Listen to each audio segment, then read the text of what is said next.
आप में से बहुत से लोगों ने मरहूम पंजाबी गायक सिद्धू मूसेवाला का गाना 295 सुना होगा और बहुत से लोगों ने उस गाने को शेयर भी किया होगा, मगर शायद बहुत कम लोगों को पता होगा कि इंडियन पीनल कोड की सेक्शन 295 क्यों लागू होती है, उस धारा में क्या आता है। देखा जाए तो धारा 295 बहुत ही सीरियस धारा है, बहुत ही गंभीर धारा है और ये लगती है अगर आप किसी रिलीजियस सेंटिमेंट को हर्ट कर रहे हैं या फिर इंजरी और डीफाइलिंग कर रहे हैं। सेक्शन 295 का मतलब है इंजरिंग और defiling place of worship with the intent to insult religion of any class.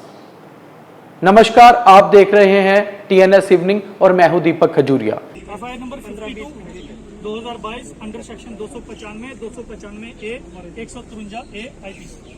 अब आज बात करते हैं 295 क्यों लगती है और फिलहाल कहां लगाई गई है। जी हां, 295 लगाई गई है बसोली के महानपुर इलाके में हुए एक मंदिर में मूर्तियों को खंडित करने के मामले में। और ये 295 इसलिए लगाई गई है क्योंकि रिलीजियस सेंटीमेंट को हर्ट किया गया है, इंजरी की गई है। अब बात करते हैं कि आखिर मामला क्या था। बसोली थाने में कल एक एफआईआर दर्ज हुई, FIR number 52 of 2022 under section 295 295A। ये दोनों सेक्शंस तभी लगाई जाती हैं जब आप किसी रिलीजन या क्लास ऑफ रिलीजन के सेंटीमेंट को हर्ट करते हैं। और वहां जो मामला हुआ था, आखिर वो मामला है क्या, अब इस पे बात करते हैं। पहले आप ये शॉर्ट्स देखिए। इसे खंडर की कटी जा नई मूर्ति 2 साल पहले आते हैं शिवरात्रि ने बसोली इलाके के महानपुर का दलमाड़ गांव, जहां पर एक मंदिर में एक मामला सामने आया मूर्तियों को खंडित करने का। और ये कोई पहला मामला नहीं था। इससे पहले जून में भी भद्रवाह के मशहूर मंदिर वासुकी नाग में मूर्तियों को खंडित करने का ही मामला सामने आया था। उसके बाद वहां भी मामला दर्ज हुआ था और उसके बाद जांच के आदेश दिए गए थे। मगर 2 महीने में ये दूसरा बड़ा मामला है जो एक मंदिर में मूर्तियों को खंडित करने का है। आखिर क्या कारण है, क्यों धार्मिक स्थलों को निशाना बनाया जा रहा है, इसके पीछे मंशा क्या है, इसी पर बात करते हैं। क्या केवल धार्मिक भावनाओं को भड़काना मंशा है या फिर धार्मिक भावनाओं को आहत करना मंशा है? और आखिर ये मंशा के पीछे कौन लोग हैं, क्या साजिश है, इसके ऊपर पुलिस जांच कर रही है। और जो हमारे पास जानकारी आई है, कुछ लोगों को, कुछ सस्पेक्ट्स को राउंड अप भी किया गया है, मगर अभी तक कल्प्रिट का पता नहीं चला है कि आखिर ये किन लोगों ने किया है और किसी ने अभी तक गुनाह कबूल भी नहीं किया है।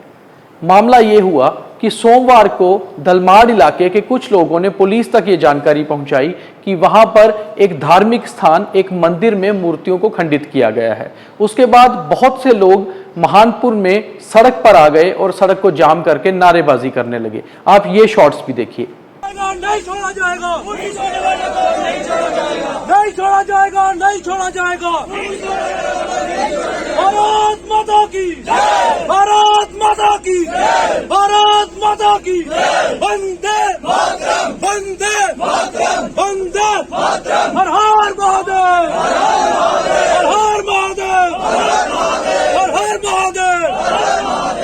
वीर प्रजा की हनुमान की, वीर प्रजा की हनुमान की, वीर प्रजा की हनुमान की। हम यहाँ पे कोई जा नहीं रहे हैं, आप हमारे पास आ। बंदे कब तक अंदर होंगे सर? अरेस्ट कब? बंदे अभी मैंने SHO साहब को बोला, इन्होंने टीमें अभी डिस्पैच की। ठीक है ना। बंदे अभी विदिन जो आप बोल रहे हो, हम उसके पहले ही उनको अंदर लाने की कोशिश करेंगे। सर ये मेरी एक देखो, इसमें बड़ी चीजें होती हैं, हम टेक्निकली इन्वेस्टिगेट कर सकते हैं कौन बंदा था कौन नहीं था। आप इसके लिए मौका तो दो ना। हम पूरा मौका देने के लिए तैयार हैं, हमारी कोई बात नहीं, लेकिन हमारा ये मौका था, हमारी यही बात थी। 3 बातें जो हमने बोली, एक तो आपने व्हाट्सएप में बोला हमें कॉपी आ रही है, एफआईआर की कॉपी है।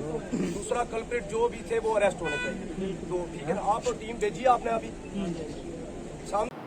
ये नारेबाजी जो आप देख रहे हैं, इस नारेबाजी में लोग यही मांग कर रहे हैं कि आखिर ऐसे मामले क्यों हो रहे हैं और इसके पीछे मंशा क्या है, पुलिस इसकी जांच करे। खैर, पुलिस के आला अधिकारी मौके पर पहुंचे और उन्होंने लोगों को आश्वासन देते हुए धारा 295 के तहत मामला दर्ज कर लिया और ये कहा कि बहुत जल्दी जो गुनहगार हैं वो सलाखों के पीछे होंगे। करीबन 24 घंटे हो चुके हैं और जो हमारी जानकारी है उसके मुताबिक कुछ सस्पेक्ट्स को, कुछ संदिग्ध लोगों को पिकअप किया गया है, यानी कि उन्हें डिटेन किया गया है पूछताछ के लिए और पूछताछ अभी तक जारी है।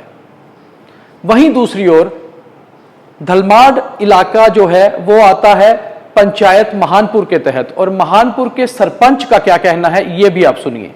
हमने यहाँ पे धरना दिया, पूरा रास्ता बंद किया था और एडमिनिस्ट्रेशन के द्वारा हमें ये आश्वासन दिया गया है कि 24 घंटे के अंदर अंदर जो भी इसमें कल्प्रिट्स शामिल हैं उनको अंदर किया जाएगा और उनको सख्त से सख्त धाराएं लगा के उनको सजाए।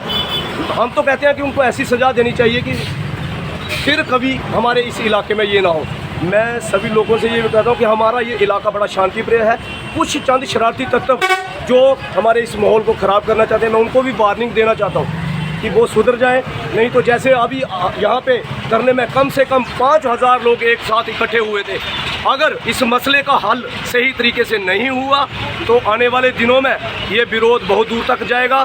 और प्रशासन को भी मैं ये चेता रहा हूँ कि इस मसले का हल जल्दी से जल्दी निकालें। उन जिन्होंने भी ये कृत्य किया है उनको अंदर करें, उन पर सख्त से सख्त सजा दें। तो आपने देखा किस तरह से एक हादसा होता है, एक धार्मिक स्थल को वहां पर मूर्तियों को खंडित किया जाता है, उसको आहत करने की कोशिश की जाती है और उसके बाद लोग प्रदर्शन करते हैं, पुलिस और एडमिनिस्ट्रेशन एक्शन लेती है और उसके बाद मामला दर्ज होता है।